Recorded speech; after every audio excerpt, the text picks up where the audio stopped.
Hello everyone, my name is Ion Cuervas-Mons. I'm the CEO of Michael Mobility. We are an urban mobility marketplace providing access to multiple modes of transportation, both public and private. And our idea, our approach is to create a completely integrated and unique experience. We are part of Ferrovial, which is a global infrastructure operator.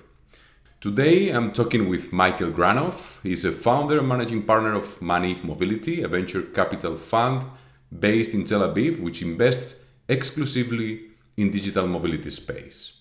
Michael, or Mike, also serves on the board of Securing America's Future Energy, a Washington, D.C. based policy and advocacy organization, and he has been involved in 3 U.S. presidential campaigns.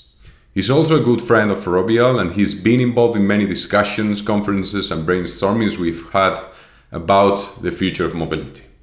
I would like to thank Manuel Martinez, our head of open innovation at Ferrovial, to help making this interview a reality. So hello, Mike. Welcome to the show. Good to be here. Thanks for having me. Okay, I prepared the first question before COVID crisis, but I think it's still relevant. How did you go to your office this morning?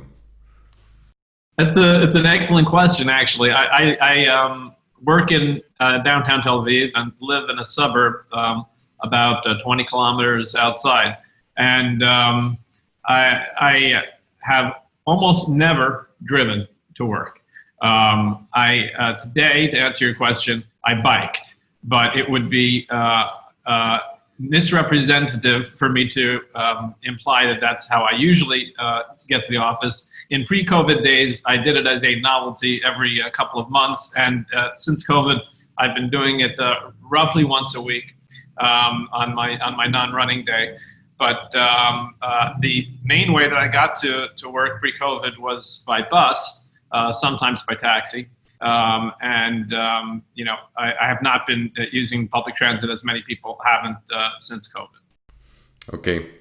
I want to talk a little bit about your story around mobility, because I think it's really interesting. I've been seeing like many interviews and things that you've been reading, you've been writing about mobility. And I know that you decided to work on mobility after 9/11 in 2001, because you were living in Manhattan and you understood that the global oil's monopoly in transportation was a big problem we needed to solve, right? What is your main motivation to work on mobility now? I really kind of made the switch over from a primary interest in policy to a primary interest in innovation after the experience of being involved in what became the 2006 energy bill in Washington, D.C., which had, among many other things, the first electric vehicle incentives in the world. And I realized after that although the bill contained a lot, that in fact, as a scientific matter, as an investment matter, electrification was really the only scalable way to break the monopoly of oil in transportation. I had 2 assumptions at that time. One of them turned out to be correct, and one of them turned out to be incorrect. One was that the price of batteries and energy storage was going to drop significantly, maybe tenfold, in the following decade. That was correct. We went from about $1,000 a kilowatt hour in 2007 to 100 something today, depending on lots of factors. But that really did happen.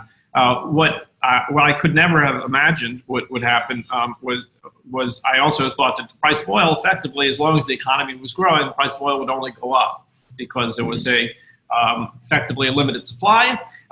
There's a phenomenon known as Hubbard's peak, which a Shell geologist came up with in the 60s, and he correctly predicted that the U.S. oil production would peak in 1971, which it did. And in the late part of the first decade of the century, a lot of people thought, oh, now we can apply that globally, and we're going to have peak oil supply, and that's going to mean, and the price did start to go hyperbolic in 2008, actually triggered the financial crisis. But the very interesting thing that happened was through technology, extraction technology, call specifically shale, the U.S. Production unpeaked in 2011, and it produced more than it had the year before, and then a few years later even surpassed the production levels in 1971. And so that kind of stabilized the price of oil for the 2010s, which is not something that I saw coming, or really anyone saw coming.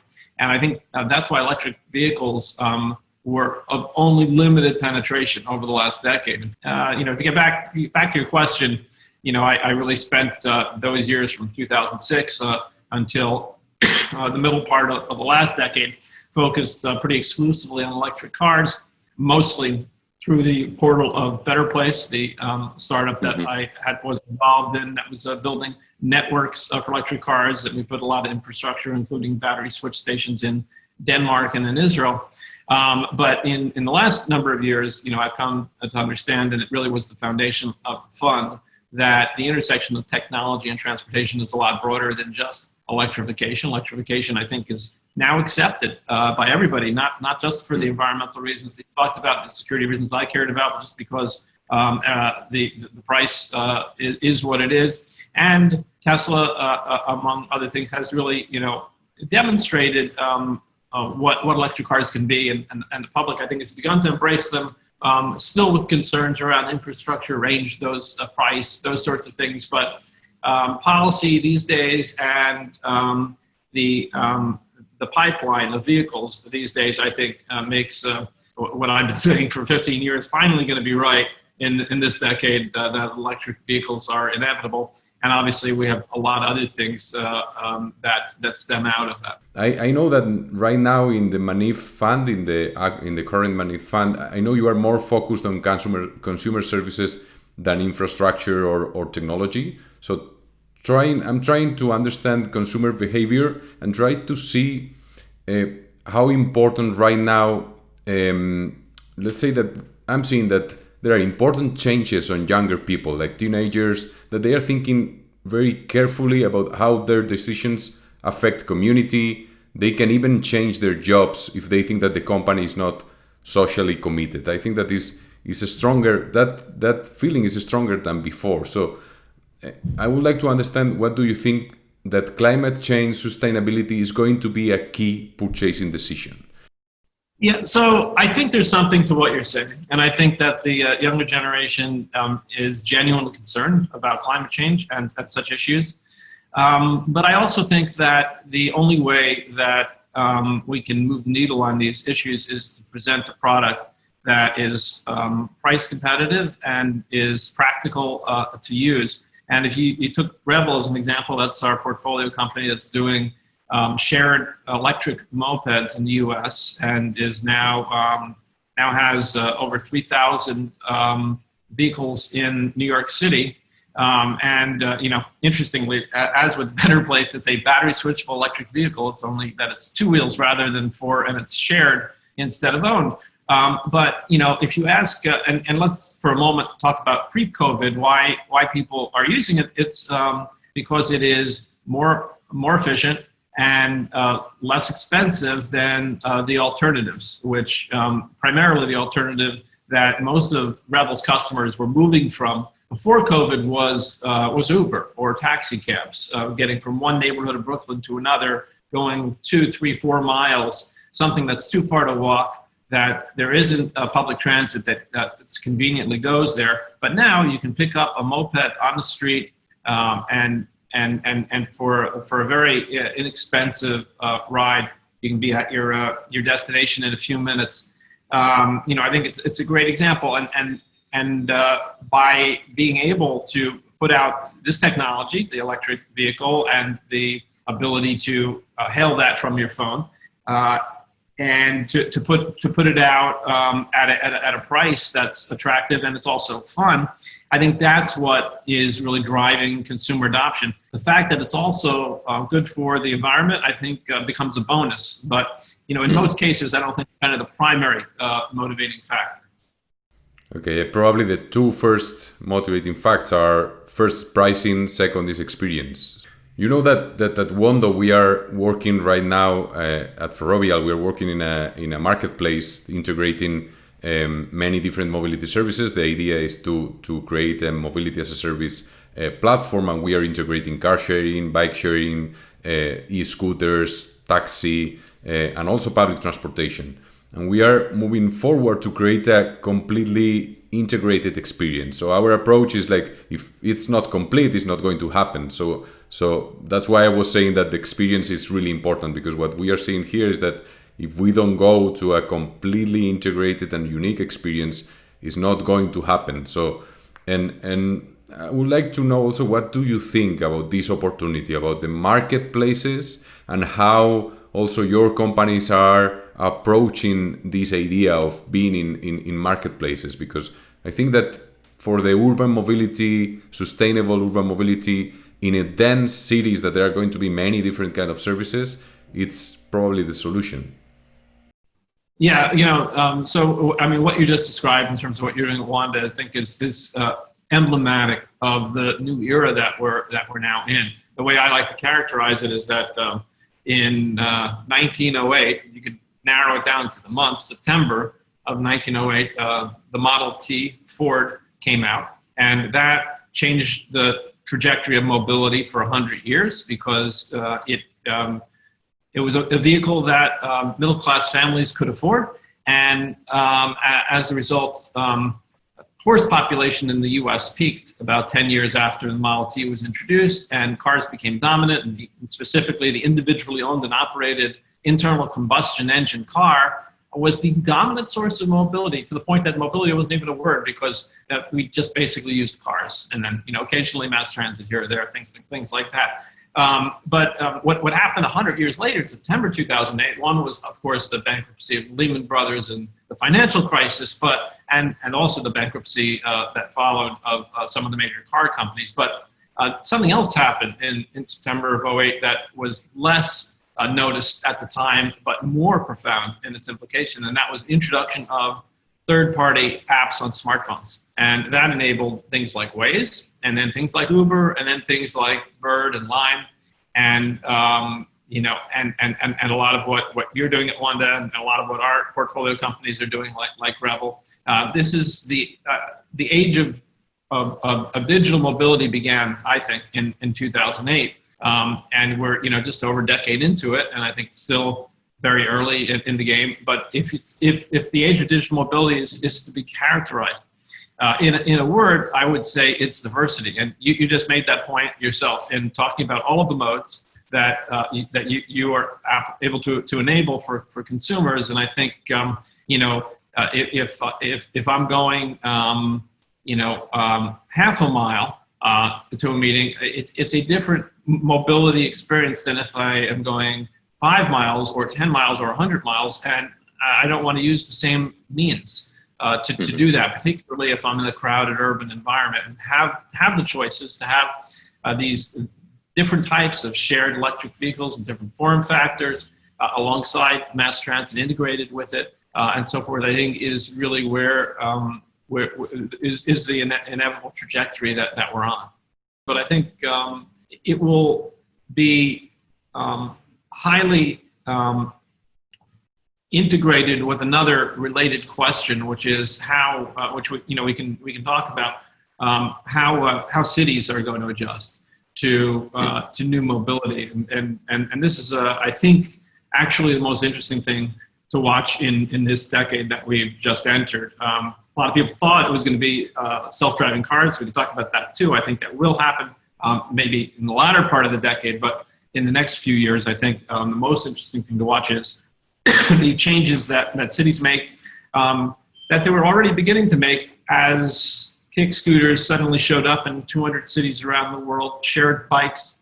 Soon there's going to be a lot more e-bikes around, and mopeds and other lightweight vehicles and lightweight delivery vehicles, because obviously delivery is what was exploding before COVID, and that's another aspect to this, is that many of these trends that we're talking about now are really accelerated by COVID. The complexity of this space is this contradiction between technology companies investing a lot of money, but on the other side we have the cities and regulation that need to play a key role here, and they are not moving that fast.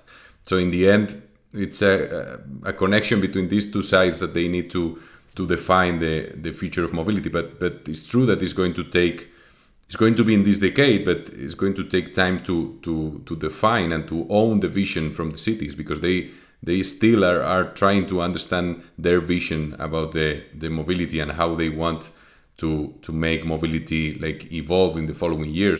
Yes, you mentioned Mobileye and Move It, and they're both Israeli companies, and we're very proud to have both of them here and in the ecosystem. And you're right that Mobileye is talking about doing driverless ride-hail pilots in the next year or two, and that's great. And I hope that they're successful in doing that.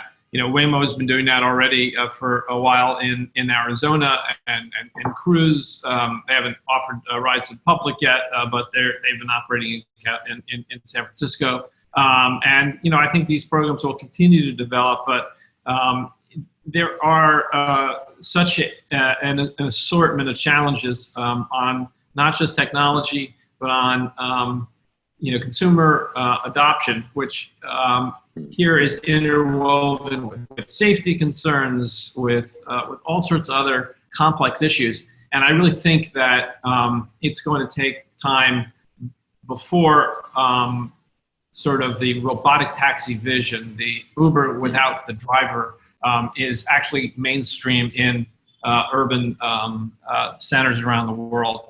And the most important thing, I think, is not just that that's going to take time, but that things will not remain static during that time. And so if we were ready to usher in this robotic taxi vision today, I think it'd be very different than it will be when that day actually arrives 5, 6, 7 years from now. Because, like I said, I think it's in these next several years that cities are going to start to make some of these changes, reacting to both the technologies and to the business models and the consumer preferences that are demonstrated in this period. You talked about robo taxis and different business models, but what are, in your opinion, the business models and services that will enable autonomous driving technology? So you have to, because there are many options there that can happen at the same time, but yeah. So I think you have to think about it really in 3 different perspectives. So one, I mean, we talked about the fact that delivery and logistics is going to be evolving very rapidly alongside individual mobility. For all the reasons that we're aware of, all the trends that were already in place before COVID and have been accelerated by it. So, will we see driverless trucks on the highways before we see cars? I think this is a very good possibility that we will. Then I think you think about autonomous technology as it improves safety and convenience for drivers in inner city highway type settings, and we're already seeing that, and we'll see more of that. And it's actually a much less difficult problem in a highway setting. Where you get the complexity, and where I think we're going to have to wait to have the robotic taxi services that have been talked about is in the crowded urban centers. And that's where really the demand is for these shorter trips. And right now that demand, it's hard to believe it's only been about a decade since Uber became mainstream, and that was obviously disruptive to the taxi businesses in the cities that they entered, as well as to consumer habits in urban mobility, and now we're seeing the early days of micromobility, and so question is, robotic taxis, what role do they have in this environment? I think they will have a role, but like I said, I think that's also going to take some number of years still. In your opinion, which trends are going to be accelerated due to COVID-19 impact, and what are going to be the downturns? So my current thinking, obviously, this is a really dynamic situation, and it's been such a strange few months in which, every time you're sure of something, the next day there's complete contradictory information. So, but the way I'm thinking about it now is that there are effectively going to be two waves. And the first wave has already begun while we're still in the midst of COVID and in the 6, 12, 18 months following it, which, please God, will be soon. And in that period of time, I think it's inevitable that mass transit is going to suffer. And any businesses, mobility or otherwise, that require, people close together, it's just going to be really hard. Even if cities are open, people are going to be nervous, and so in that environment, we're actually already seeing an uptick in people buying cars, and this is something that is completely contrary to what my expectations were before COVID. I think it's very temporary. Interestingly enough, we have a company in our portfolio that's based in Madrid called BP that does car subscriptions. And they've seen a big uptick since the lockdown has been lifted in Spain because they actually offer very flexible options for having a car. You can subscribe to a car for a month or for 6 months or for a year. And, so I think that's going to be one of the trends we see. Also in this period, I think we're going to see increasing adoption of micromobility. Revel that I've talked about, especially in New York, it has seen a tremendous surge in demand since New York has begun to come out of lockdown, because the strange phenomenon at the moment is that it is true to say that getting around Manhattan on a moped is safer than on the subway. Now, that won't be true. I hope it won't be true in a very short period of time. But contrary to the cars, which I think the uptick in individual car usage is a temporary phenomenon. That's a function of COVID. Micromobility, I think what we're going to see longer term, whether it's the scooters or the mopeds like Revel has, or e-bikes, which is another category that really has begun to come into its own just recently, that all of those are consumers may first use them as a function of COVID, but I think they'll be hooked. And I think that they will be a primary means of mobility for many, many people long after COVID has passed. And so I think that's how it's going to play out. But like I said, things are changing so quickly. Who knows?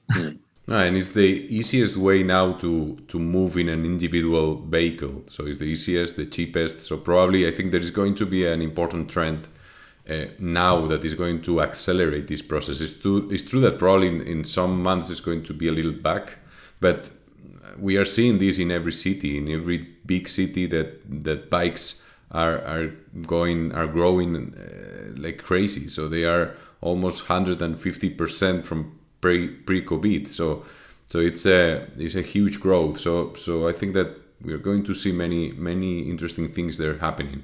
Also important is to understand the cities, how the cities are going to evolve in terms of, urbanization, so that people, this trend that all people it's going to live in the city center, there are going to be very dense cities, and this is, let's say, our main hypothesis in terms of urban mobility. So I don't know if you believe that this is going to be changed, that this trend can change and people start going to live in like 100 kilometers from the city, or do you think that this is just a temporary thing that is happening now?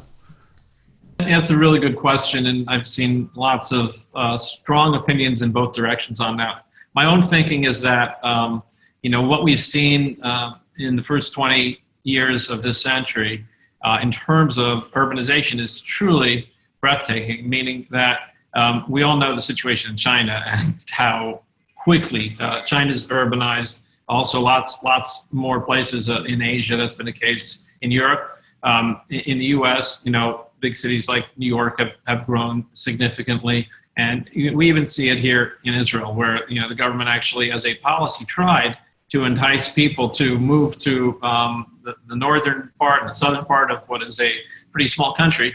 And yet, no matter how much they didn't build in the center and let the prices of housing increase, it didn't matter. People didn't move. The urge to live more densely seems to be universal at this point in history. It's interesting because you might have thought that in the digital age, it would be the opposite. We're able to have this conversation from thousands of miles apart. And, maybe people don't need to live so densely, but in fact, people have chosen to live more densely. And I am in the camp that says that is a long-term trend that is going to hold and it's not going to change. Although it's definitely the case that, right at this moment, everyone who I know in New York City, and I get on a Zoom, where are they? They're in a suburb, or they're with their parents in Kentucky, or they're somewhere else outside the city. And, some of them say, I'm not sure I'm going to go back. I'm not sure I want to live in the city anymore. I don't think that will sustain itself. I think we'll see, urbanization continue and the desire for more mobility options continue. The other thing related to what you said earlier is putting aside for a minute the issue of carbon or environment. I think many people, many cities around the world in the last few months have gotten a little bit of a taste of what we in Israel have had a taste of once a year for a long time, which is the idea of clean air. There's an interesting phenomenon that in Israel on Yom Kippur, there are no cars. Literally no one drives in the whole country for 25 hours. And it is noticeable. There have been studies done on the air quality, and you see what the air is like, taking the tailpipes away for one day. And because of the lockdown, so many cities around the world, people stepped outside and said, "Wow, this is great. The sky is blue and the air smells fresh." And I think that's going to be something also that is going to sustain a post-crisis. People know more of that, which is why I think, as we've talked about, we're going to see these policy changes in cities, not just around tailpipe vehicles, but around creating more space for pedestrians, for micromobility vehicles, and so forth. Mm-hmm. Okay, let's go to the final question. I really appreciate your sharing your time and all the thoughts and ideas about urban mobility, because I think it was very interesting. But I would like to close out with a final question about people and teams. That I think it's an important thing also. And now that you are the managing partner of a worldwide known VC fund, and I believe that in this side of the table, the most important part is to choose the right founders, the right teams. And I don't know if you know the Tim Ferriss show, this podcast. It's a podcast from the US. It's a very interesting podcast, and there was an interview to Chris Sacca, which is one of the most important business angels in Silicon Valley, and he was asking him about all the successful entrepreneurs that he met, and see if there is a skill that all of them share. So, because all the entrepreneurs, they are all different, they have different skills, but if there is a skill that they share between them in the successful entrepreneurs. And I don't know if you have an opinion about this. Do you think that there is a skill that is important in successful entrepreneurs? I don't know that I could identify a single one aside from the trite things that one could say, but maybe one bordering on trite, but I think it's absolutely essential is a determination and really a desire to solve a problem and to be in love, as they say, with the problem and not the solution, because the solution is malleable depending on the circumstance and depending on how things change in this very dynamic world, and particularly this dynamic time that we're living in. For me, when we're evaluating companies, we're different than most investors because we're so focused singularly in this sector, and that's why we try to understand it as best we can, so that we can make the best decisions and we can be the biggest help that we can be to our portfolio companies. But when we're evaluating companies, certainly.